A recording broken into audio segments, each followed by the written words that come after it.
Little House on the Prairie series by Laura Ingalls Wilder. Book 3, Farmer Boy. Chapter 8, Sunday. When Almanzo trudged into the kitchen next morning with 2 brimming milk pails, Mother was making stacked pancakes because this was Sunday. The big blue platter on the stove's hearth was full of plump sausage cakes. Eliza Jane was cutting apple pies, and Alice was dishing up the oatmeal as usual. But the little blue platter stood hot on the back of the stove, and 10 stacks of pancakes rose in tall towers on it. 10 pancakes cooked on the smoking griddle, and as fast as they were done, Mother added another cake to each stack and buttered it lavishly and covered it with maple sugar. Butter and sugar melted together and soaked the fluffy pancakes and dripped all down their crisp edges. That was stacked pancakes. Almanzo liked them better than any other kind of pancakes. Mother kept on frying them till the others had eaten their oatmeal. She could never make too many stacked pancakes. They all ate pile after pile of them, and Almanzo was still eating when Mother pushed back her chair and said, "Mercy on us! 8 o'clock! I must fly!" Mother always flew. Her feet went pattering, her hands moved so fast you could hardly watch them. She never sat down in the daytime, except at her spinning wheel or loom, and then her hands flew, her feet tapped, the spinning wheel was a blur or the loom was clattering. Thud, thump, clickety-clack. But on Sunday morning she made everybody else hurry too. Father curried and brushed the sleek brown driving horses till they shone. Almanzo dusted the sleigh, and Royal wiped the silver-mounted harness. They hitched up the horses, and then they went to the house to put on their Sunday clothes. Mother was in the pantry setting the top crust on the Sunday chicken pie. 3 fat hens were in the pie, under the bubbling gravy. Mother spread the crust and crimped the edges, and the gravy showed through the 2 pine trees she had cut in the dough. She put the pie in the heating stove's oven, with the beans and the rye and Injun bread. Father filled the stove with hickory logs and closed the dampers, while Mother flew to lay out his clothes and dress herself. Poor people had to wear homespun on Sundays, and Royal and Almanzo wore full cloth. But Father and Mother and the girls were very fine, in clothes that Mother had made of store-boughten cloth woven by machines. She had made Father's suit of fine black broadcloth. The coat had a velvet collar, and his shirt was made of French calico. His stock was black silk, and on Sundays he did not wear boots. He wore shoes of thin calfskin. Mother was dressed in brown merino, with a white lace collar and white lace frills at her wrists under the big bell-shaped sleeves. She had knitted the lace of finest thread, and it was like cobwebs. There were rows of brown velvet around her sleeves and down the front of her basque, and she had made her bonnet of the same brown velvet, with brown velvet strings tied under her chin. Almanzo was proud of Mother and her fine Sunday clothes. The girls were very fine too, but he did not feel the same about them. Their hoop skirts were so big that Royal and Almanzo could hardly get into the sleigh. They had to scrooge down and let those hoops bulge over their knees. But if they even moved, Eliza Jane would cry out, "Be careful, clumsy!" And Alice would mourn, "Oh, dear me, my ribbons are mussed." But when they were all tucked under the buffalo skin robes with hot bricks at their feet, Father let the prancing horses go, and Almanzo forgot everything else. The sleigh went like the wind. The beautiful horses shone in the sun. Their necks were arched, and their heads were up, and their slender legs spurned the snowy road. They seemed to be flying, their glossy, long manes and tails blown back in the wind of their speed. Father sat straight and proud, holding the reins and letting the horses go as fast as they would. He never used the whip. His horses were gentle and perfectly trained. He had only to tighten or slacken the reins, and they obeyed him. His horses were the best horses in New York State, or maybe in the whole world. Malone was 5 miles away, but Father never started till 30 minutes before church time. That team would trot the whole 5 miles, and he would stable them and blanket them and be on the church steps when the bell rang. When Almanzo thought that it would be years and years before he could hold the reins and drive horses like that, He could hardly bear it. In no time at all, father was driving into the church sheds in Malone. The sheds were one long, low building all around the four sides of a square. You drove into the square through a gate. Every man who belonged to the church paid rent for a shed, according to his means, and father had the best one. It was so large that he drove inside it to unhitch, and there was a manger with feed boxes and space for hay and oats. Father let Almanzo help put blankets on the horses, while mother and the girls shook out their skirts and smoothed their ribbons. Then they all walked sedately into the church. The first clang of the bell rang out when they were on the steps. After that, there was nothing to do but sit still till the sermon was over. It was 2 hours long. Almanzo's legs ached and his jaw wanted to yawn, but he dared not yawn or fidget. He must sit perfectly still and never take his eyes from the preacher's solemn face and wagging beard. Almanzo couldn't understand how father knew that he wasn't looking at the preacher, if father was looking at the preacher himself. But father always did know. At last it was over. In the sunshine outside the church, Almanzo felt better. Boys must not run or laugh or talk loudly on Sunday, but they could talk quietly, and Almanzo's cousin Frank was there. Frank's uncle was Uncle Wesley. He owned the potato starch mill and lived in town. He did not have a farm, so Frank was only a town boy, and he played with town boys. But this Sunday morning he was wearing a store-bought cap. It was made of plaid cloth, machine woven, and it had ear flaps that buttoned under the chin. Frank unbuttoned them and showed Almanzo that they would turn up and button across the cap's top. He said the cap came from New York City. His father had bought it in Mr. Case's store. Almanzo had never seen a cap like that. He wanted one. Royal said it was a silly cap. He said to Frank, "What's the sense of ear flaps that button over the top? Nobody has ears on the top of his head." So Almanzo knew that Royal wanted a cap like that too. "How much did it cost?" Almanzo asked. 50 cents, Frank said proudly. Almanzo knew he could not have one. The caps that mother made were snug and warm, and it would be a foolish waste of money to buy a cap. 50 cents was a lot of money. "You just ought to see our horses," he said to Frank. "Huh, they're not your horses," Frank said. "They're your father's horses. You haven't got a horse, nor even a colt." "I'm going to have a colt," said Almanzo. "When?" Frank said. Just then Eliza Jane called over her shoulder, "Come, Almanzo, father's hitching up." He hurried away after Eliza Jane, but Frank called after him low, "You're not either going to have a colt." Almanzo got soberly into the sleigh. He wondered if he would ever be big enough to have anything he wanted. When he was younger, father sometimes let him hold the ends of the reins while father drove, but he was not a baby now. He wanted to drive the horses himself. Father allowed him to brush and currycomb and rub down the gentle old work horses and to drive them on the harrow, but he could not even go into the stalls with the spirited driving horses or the colts. He hardly dared stroke their soft noses through the bars and scratch a little on their foreheads under the forelocks. Father said, "You boys keep away from those colts. In 5 minutes you can teach them tricks it will take me months to gentle out of them." He felt a little better when he sat down to the good Sunday dinner. Mother sliced the hot Ryan Injun bread on the breadboard by her plate. Father's spoon cut deep into the chicken pie. He scooped out big pieces of thick crust and turned up their fluffy yellow undersides on the plate. He poured gravy over them. He dipped out big pieces of tender chicken, dark meat and white meat sliding from the bones. He added a mound of baked beans and topped it with a quivering slice of fat pork.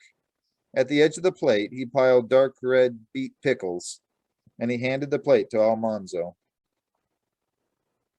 Silently, Almanzo ate it all. Then he ate a piece of pumpkin pie, and he felt very full inside, but he ate a piece of apple pie with cheese. After dinner, Eliza Jane and Alice did the dishes, but father and mother and Royal and Almanzo did nothing at all. The whole afternoon they sat in the drowsy, warm dining room. Mother read the Bible, and Eliza Jane read a book, and father's head nodded till he woke with a jerk, and then it began to nod again. Royal fingered the wooden chain that he could not whittle, and Alice looked for a long time out of the window. But Almanzo just sat. He had to. He was not allowed to do anything else, for Sunday was not a day for working or playing. It was a day for going to church and for sitting still. Almanzo was glad when it was time to do the chores. Little House on the Prairie series by Laura Ingalls Wilder. Book 3, Farmer Boy. Chapter 9, Breaking the Calves. Almanzo had been so busy filling the ice house that he had no time to give the calves another lesson. So on Monday morning he said, "Father, I can't go to school today, can I? If I don't work those calves, they will forget how to act." Father tugged his beard and twinkled his eyes. "Seems as though a boy might forget his lesson, too," he said. Almanzo had not thought of that. He thought a minute and said, "Well, I have had more lessons than the calves, and besides, they are younger than I be." Father looked solemn, but his beard had a smile under it, and Mother exclaimed, "Oh, let the boy stay home if he wants. It won't hurt him for once in a while, and he's right. The calves do need breaking." So Almanzo went to the barn and called the little calves out into the frosty air. He fitted the little yoke over their necks, and he held up the bows and put the bow pins in, and tied a rope around Star's small nubs of horns. He did this all by himself. All that morning he backed little by little around the barnyard, shouting, "Giddy up!" and then, "Whoa!" Star and Bright came eagerly when he yelled, "Giddy up!" and they stopped when he said, "Whoa!" and licked up the pieces of carrot from his woolly mittens. Now and then he ate a piece of raw carrot himself. The outside part is best. It comes off in a thick, solid ring, and it is sweeter. The inside part is juicier and clear like yellow ice, but it has a thin, sharp taste. At noon, Father said the calves had been worked enough for one day, and that afternoon he would show Almanzo how to make a whip. They went into the woods, and Father cut some moosewood boughs.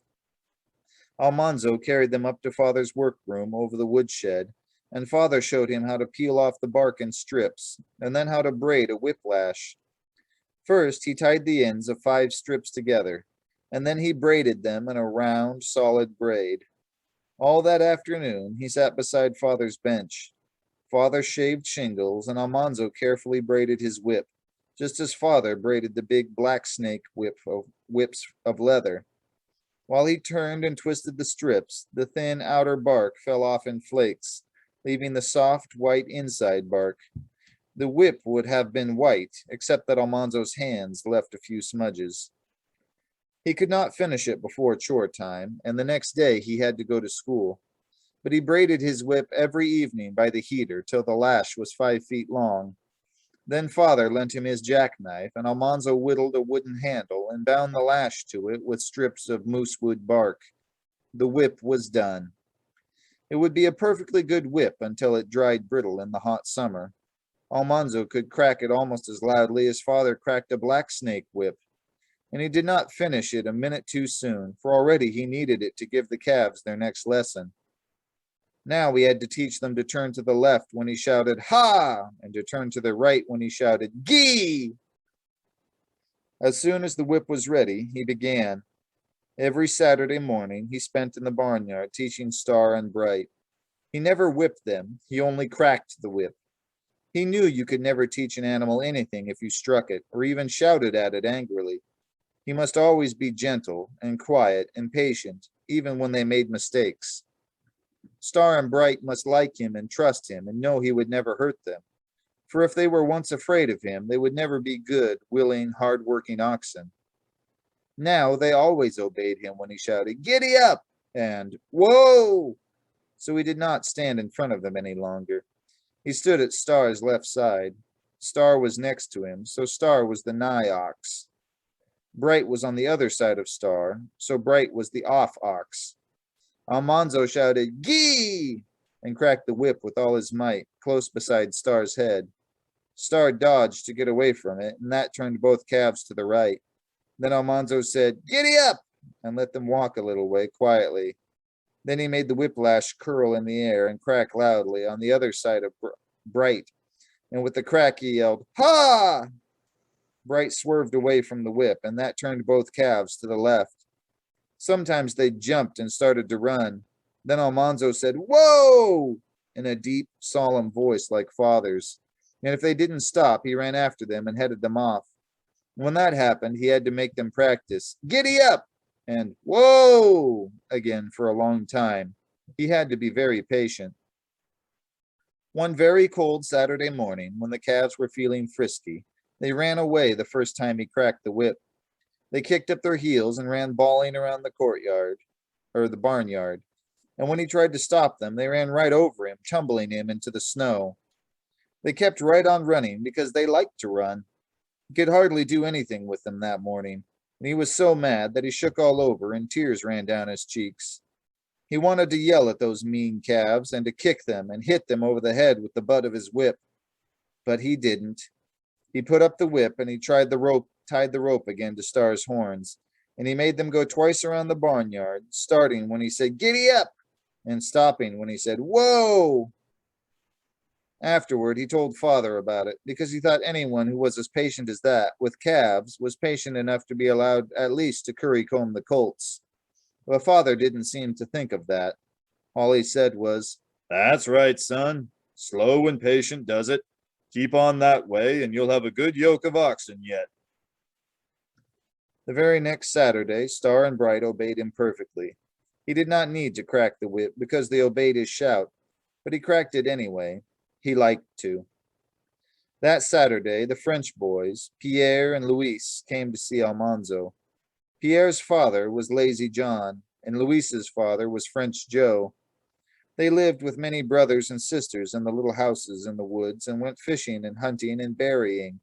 They never had to go to school, but often they came to work or play with Almanzo.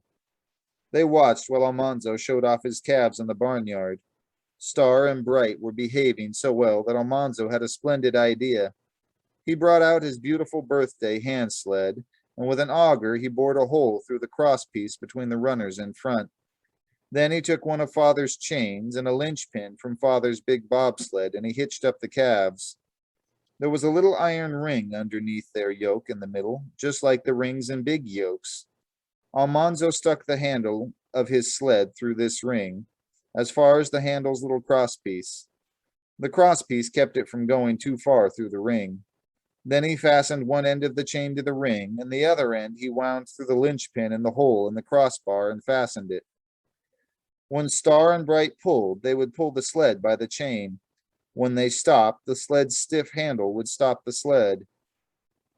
"Now, Luis, you get on the sled," Almanzo said. "No, I'm biggest," Pierre said, pushing Luis back. "I get first ride." "You better not," said Almanzo. "When the calves feel the heft, they're liable to run away. Let Luis go first because he's lighter." "No, I don't want to," Luis said. "I guess you better," Almanzo told him. "No," said Luis. "Be you scared?" Almanzo asked. "Yes, he's scared," Pierre said. "I am not scared," Luis said. "I just don't want to." "He's scared," Pierre sneered. "Yes, he's scared," Almanzo said. Luis said he was not either scared. "You are too scared," Almanzo and Pierre said. They said he was a fraidy cat. They said he was a baby. Pierre told him to go back to his mama.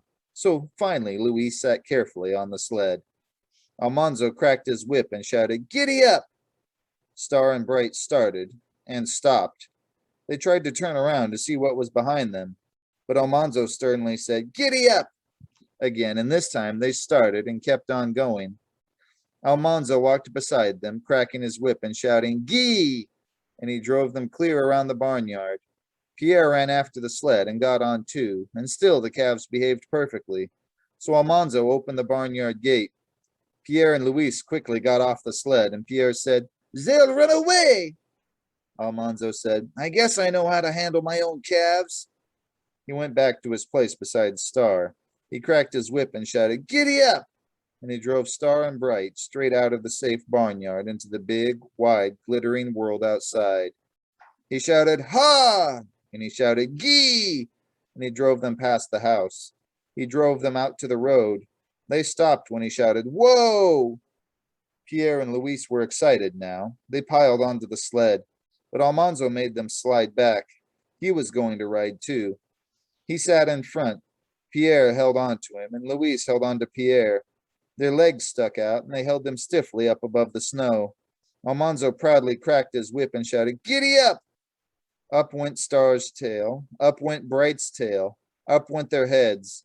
The sled bounced into the air, and then everything happened all at once. "Boo!" said Star. "Boo!" said Bright.